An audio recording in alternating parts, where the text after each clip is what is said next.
morning. I would like to just express my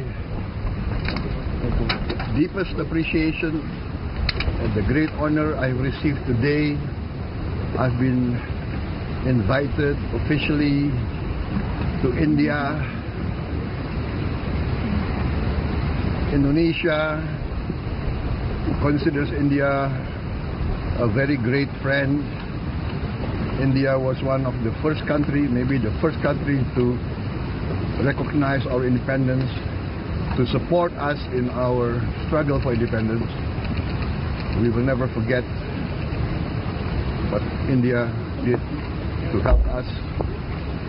I'm really honored today, and I'm doubly honored that tomorrow I will be the chief guest at your Republic Day parade. So, Madam President, I would like to express my deepest thanks.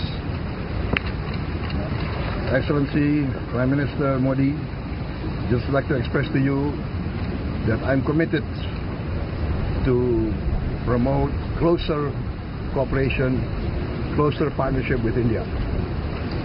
That is my determination. Thank you very much.